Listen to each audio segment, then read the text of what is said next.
Let's discuss about planning for MIS, Management Information System. Information displayed by the MIS typically shows actual data over against and planned result and results from a year before. Thus, it measures progress against the goals. So here, this MIS helps us to understand established versus achieved, planned versus actual. With the help of this, it helps us to understand where companies standing compared to the previous years. So it is a measurable unit. First one is the steps which are used in planning to adopt an MIS system is define outcomes. Investments in management information system can help strengthen our project organization, but there are limited resources. Make a clear articulated case to secure funding and prioritize the effort. Here, after planning, we should think about funding, whether we are able to afford this. The cost is questionable. Identify tangible benefit that an MIS will bring to our organization. Tangible means visible changes or visible benefits or the profits this MIS system can bring to our organization. Define the scope of the MIS. Organization level, regional level, country level, where this MIS system is used. Develop measurements to assess whether MIS is successful. This is evaluation part of the MIS system, which is after adopting this system, what are the things happen to our organization? Visible changes, measurable changes happened in our organization. So that gives the successfulness of the MIS. From your team, the successful implementation of an MIS requires a combination of people and technology. Chief Information Officer and Chief Technology Officer sit together to adopt this system. So Information Officer gives what type of informations required, when, how, who will deliver, what type of reports are required. So Technology Manager will define or design these reports should be taken out from the system. So what are the tools required? What type of manpower required? What are the trainings required to handle this kind of technology? Determine resources and skills needed for each of the three phases of an MIS: develop, scale, and sustain.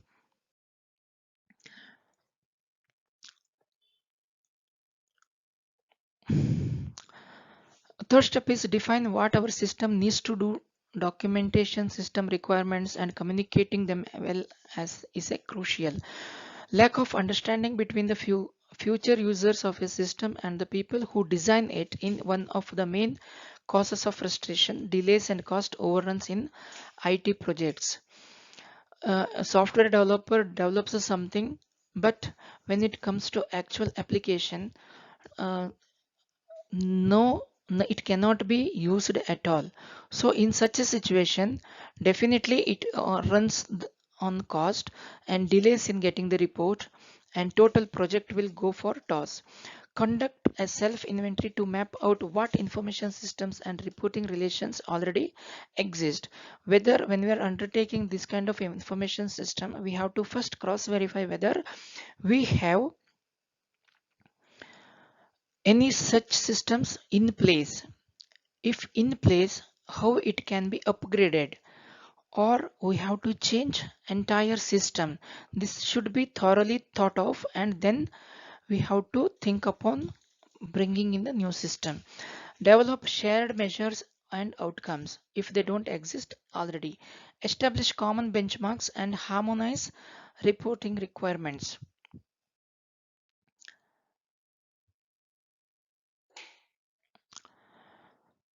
Then describe high level business requirements and how key types of individuals, managers, directors, auditors, donors will use the MIS data.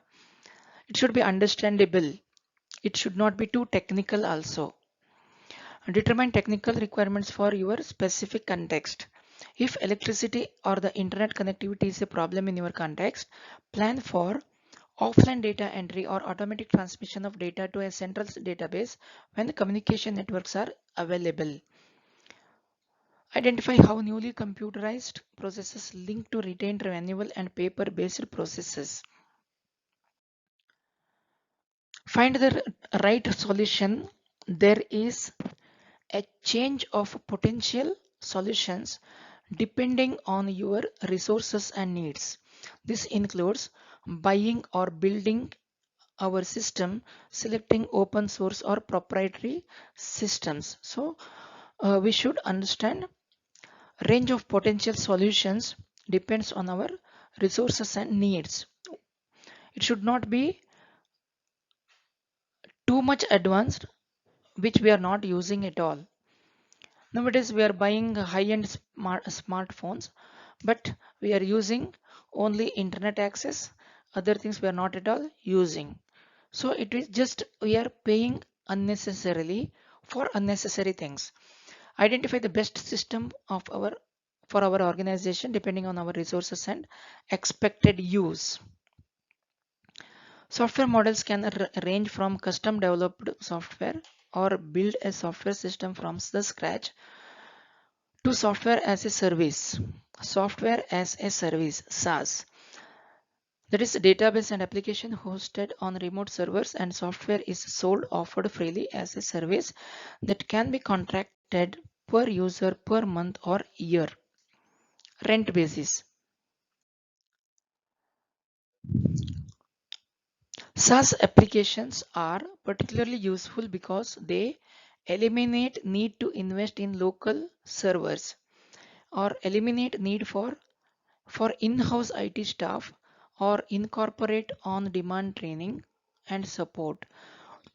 Often incorporate a pay by the drink cost model. Easier to transfer to local institutions. Because vendors are coming and installing the software, they are only maintaining it. Just we have to give the data to them so that company in-house IT staffs, information and technological staffs are not required. Immediate requirement or immediate investment is also not required. We can eliminate that one, and easier to transfer to local institutions.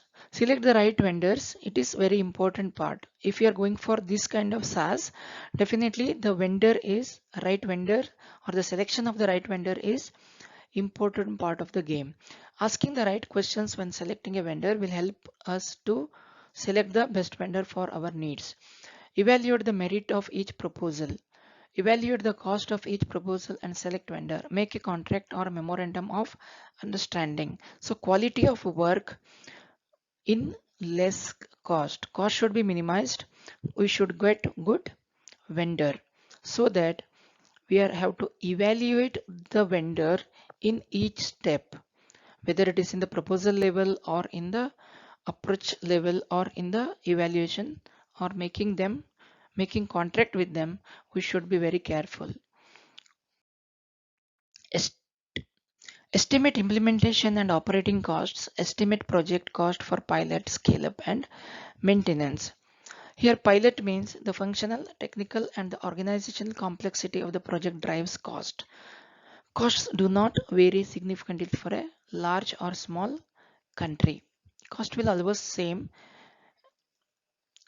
Scale, the number of future users and the cost per user to deploy it are the most important variables. If we define 100 numbers of users will be there in the future, but at present only 10 members are there. So companies providing 100 users capacity, but they charge for 100. Whether you are using 100 or not, it is nowhere related to the company. So that we should understand the future requirement. It may be 100 or it may be 1000 in the forthcoming years, but at present only 10 are using. So that 100 is very large number to adopt right now. but 10 is the actual number, so that we can think upon 15 users, so that cost per user can be postponed or need not occur. That is why it is important variable.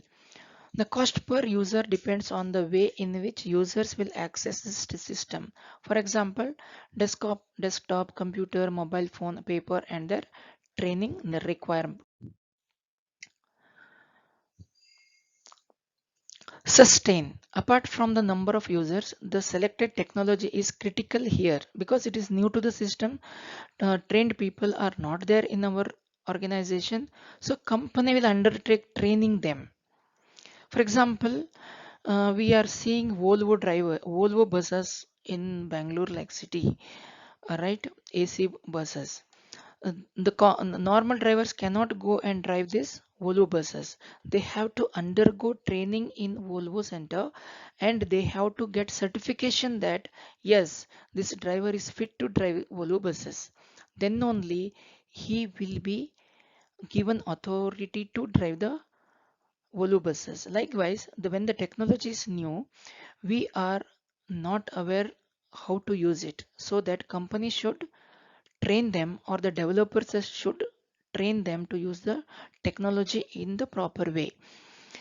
For example, any solution that requires local software installation and maintenance will be more expensive than a centralized system such as web-based or cloud system. Create an implementation plan, develop an implementation plan for the MIS development, pilot plan, and the scale up. These are the three major steps involved in any of the MIS system. Define work plan for development, pilot, and the scale up. Don't forget to include training of the MIS users. So we are stressing on the training part. Track milestones.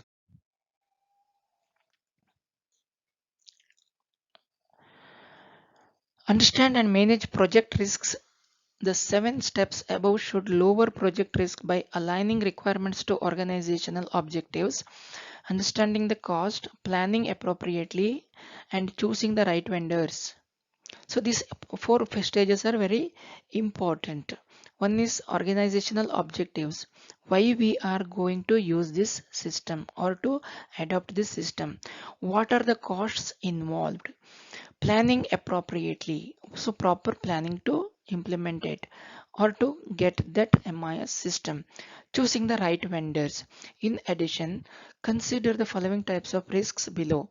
Lack of governance.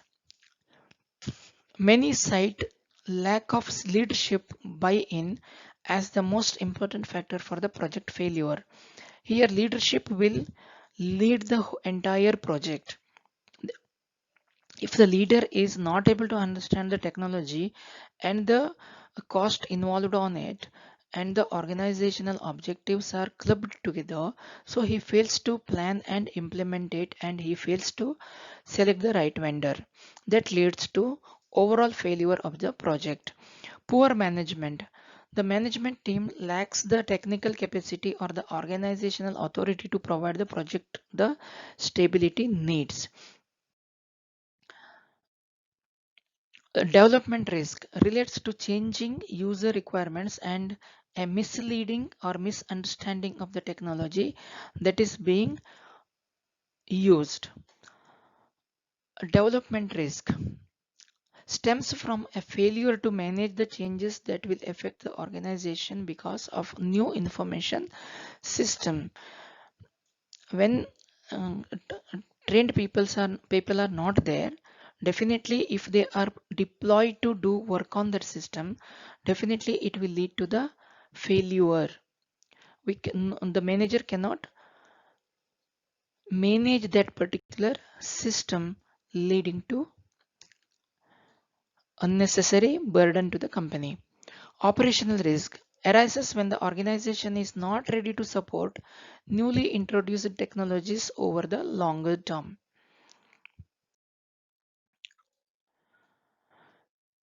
Here we have conceptual and detailed designs of management information system. First one is Define problem. So for every project, for every new things, we should have one problem. That problem, defining the problem, is the beginning step of any invention or any type of research, any type of things will requires problematic area. So the first step in conceptual design is to clearly understand and define the problem to be solved.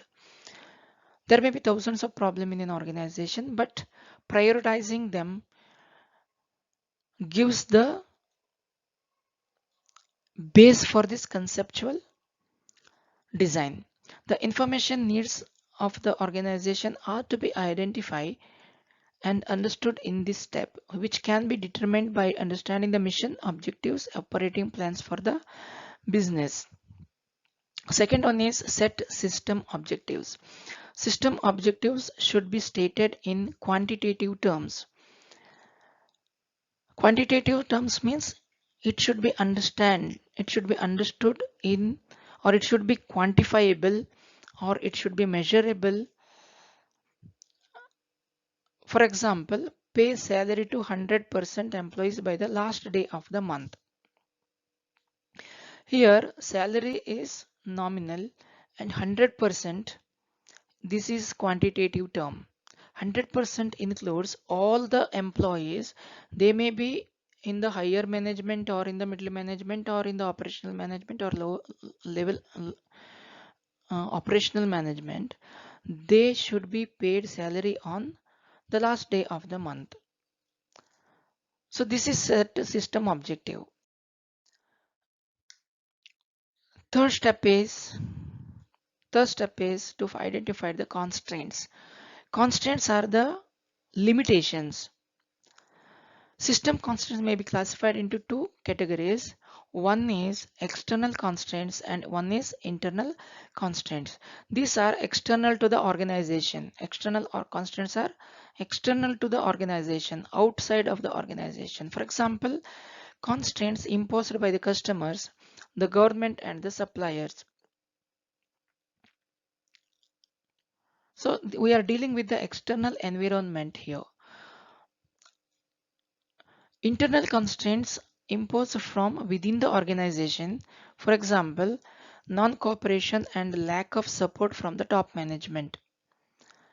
If middle management tries to implement with new thing, but this new thing is not understood by the top level management and they are not helping them to implement it, definitely this is a internal constraints, or it is a resource constraints. HR managers are not ready to deploy additional manpower to complete the task. So it is again internal constraints. Boss is not giving proper time to complete the assignment. That is again internal constraint. Money is not provided to purchase the new machineries by finance manager. This is internal constraint. So we are able to understand internal constraints arise because of the internal non-cooperation or lack of support from the internal manpower. Second one is external constraints. We are dealing here with the external environment. It may be any type of stakeholders like customers, it may be the government rules and policies, or the suppliers, or the wholesalers, or anyone.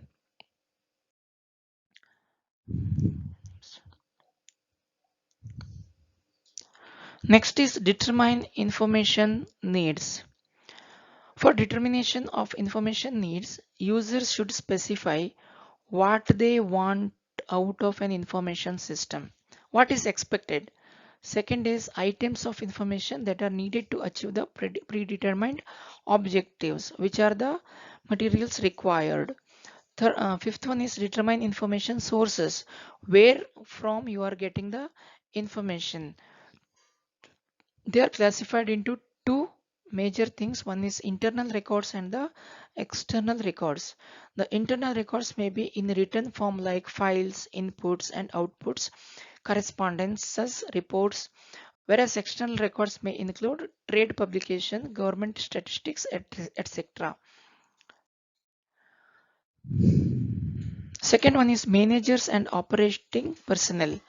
User managers and operating staff may be an important source. However, gathering data from the source involves interviewing the managers and operating personnel, which require proper planning and skills.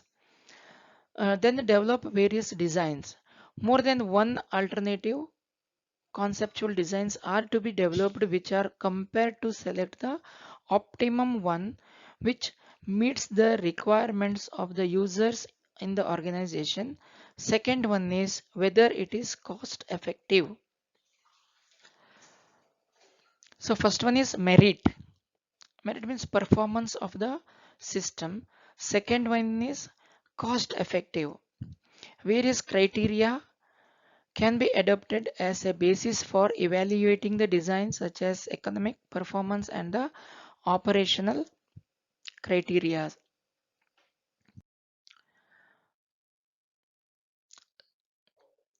Seventh one is documentation of the conceptual design. This involves overall system flow, system inputs, system outputs, and other documentations like activity sheet and system descriptions are part of documentation of the conceptual design. Here overall system flow means entire process which are involved in the system. System inputs means what type of data are feeding in to get the output. System outputs, what type of reports are expected. Other documentations like activity sheet, which should be filled by the employees on a daily basis or hourly basis, or it may be weekly basis, fortnightly basis, whatever, as per the requirement. Uh,